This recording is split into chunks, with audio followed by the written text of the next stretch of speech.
नमस्कार जय जगन्नाथ दर्शक बंधु मु आयुष्मान आपण मानक स्वागत जनाऊँ आपणकर अति प्रिय कार्यक्रम जीवन जिज्ञासा को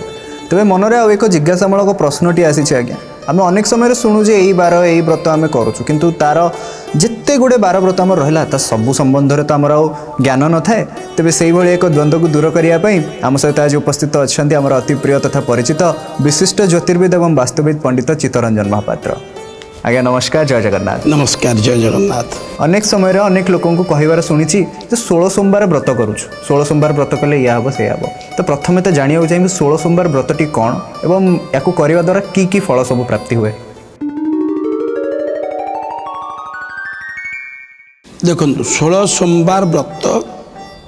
कौन आप प्रश्न कले एवं ए दिन कौ भगवान को पूजा अर्चना कराए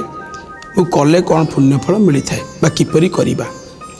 प्रथम तो कही रखी ये व्रतटी भगवान शिवंकर 16 सोमवार व्रत होची आम शिवंकर भगवान शंकरंकर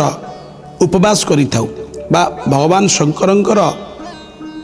शास्त्र लिखाई जे 16 सोमवार जो व्यक्ति करे भगवान तापर विशेष भाव में प्रसन्न होता बा कृपा करि शास्त्र लिखा अछि। ये आसब 16 सोमवार व्रतटी आप जानिगले 16 सोमवार व्रत कहार ये भगवान शंकर से आराधना करता उपवास करता मानसिक रखी भगवान शंकर पूजा अर्चना कले 16 सोमवार व्रत कले आमर जहाँ भी मनस्कामना रही पूरण होता है। 16 सोमवार व्रत किपरि करिबा एवं कौन रही नियम शास्त्र कहला मु कहूनी आज्ञा आम कार्यक्रम माध्यम आम शास्त्रानुमत अनुसार कहीता स्कंद पुराण लिखा अच्छी आज्ञा स्कंद पुराण लिखा अच्छी शास्त्र कहला जस्मिन कस्मिन मासे अर्थात जेकोसी मासरे आपण 16 सोमवार व्रत करिपारिबे। प्रथम तो कही रखिली सेमती कि मासर किसी गुरुत्व न थाए स्कंद पुराण कहला जे जस्मिन कस्मिन मासे अर्थात जेकोसी मासरे आपण 16 सोमवार व्रत आरंभ करिपारिबे। अर्थात जार भी आग्रह अच्छी इच्छा अच्छी से 16 सोमवार व्रत करने चाहूँगी मन इच्छा प्रकाश करुच्ची से निश्चित भाव में जेकोसी मासरू 16 सोमवार व्रत आरंभ करें। केउ माने करें ब्राह्मण ठू आरंभ करी विधवा व्यक्ति विशेष हूँ बा साधवा नारीटी हो साधवा आप झीटी हो पुओटी हो ये समस्ते करि पारिबे। बर्तमान 16 सोमवार व्रत जेकोसी जातिर लोक हो बा जेकोसी जमी कहली साधवा विधवा किंबा कौनसी वयस्क लोक हो झीटी हो पुओटी हो ये व्रत करि पारिबो कौनसी बारण नहीं। किंतु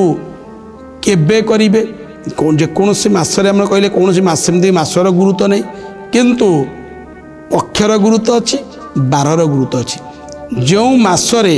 आपण आरंभ करेंगे से मासर शुक्ल पक्ष सोमवार ठारू व्रत आरंभ करेंगे। मन में गुरुत्व दिंतु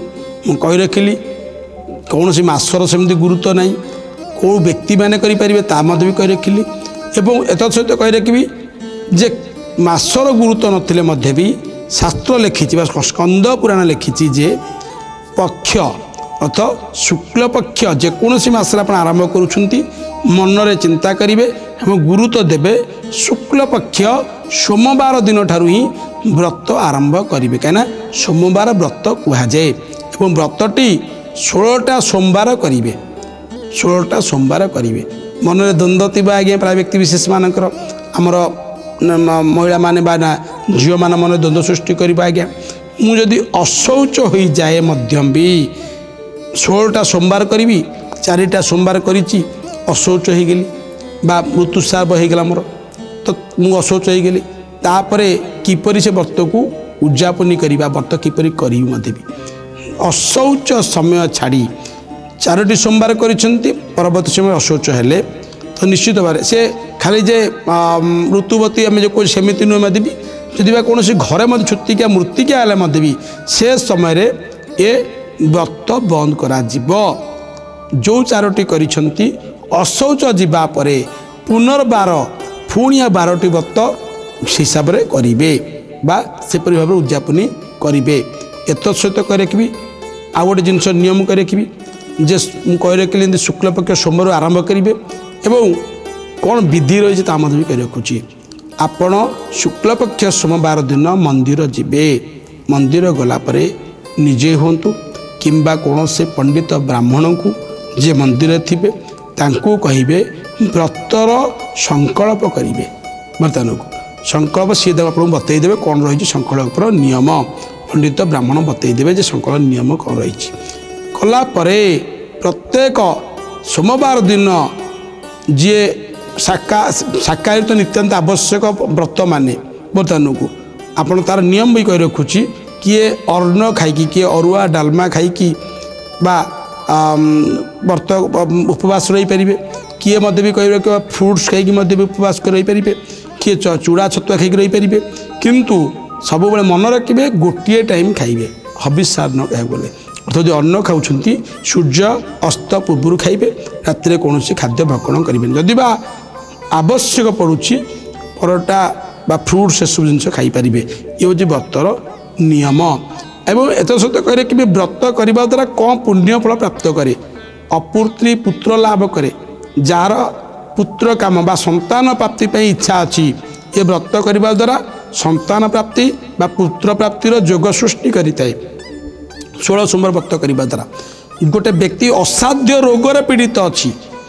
घरे कौन व्यक्ति असाध्य रोगर पीड़ित अच्छी निजस्व व्यक्ति किए यदि ए प्रकार व्रत करती 16 सोमवार व्रत करती से रोगमुक्त हुंती एत सहित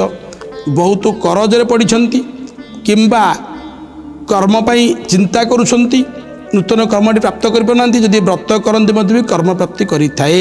तत्सहित अविवाहित पुओ झील मैंने विशेष कर कही रखी जदि विवाह कामना अच्छी बारंबार विवाह भांगुची विवाह हो पारुनी तो निश्चित भाव से व्रत करती भी शीघ्र विवाह बंधन में आबद्ध होता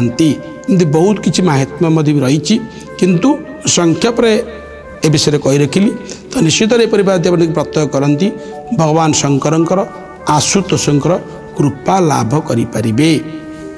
अनेक अनेक धन्यवाद अति सरल भाव प्रश्नटीर उत्तर रखिथिबारु। तेबे निश्चित भाव दर्शक बंधु 16 सोमवार व्रत संपर्क में तो आम समस्ते शुणी जानी किंतु ताकू पालन करिवार विधि नियम गुड़िक पंडित महाशय बहुत सुंदर भाव कहले तो समस्त नियम मानिकी 16 सोमवार व्रत पालन करंतु देवदेव महादेव निश्चित भाव में आपण मनस्कामना पूर्ण करिवे बोली आमर आशा। तेबे आज तो समय होइछि आमको विदाय नेबाकू पड़िबो किंतु पुणी थरे मनर एक जिज्ञासामूलक प्रश्नटी आसिले तार अति सरल समाधान सहित आमर स्वतंत्र कार्यक्रम जीवन जिज्ञासा नहीं फेरी आसिबो। रहुछु नमस्कार।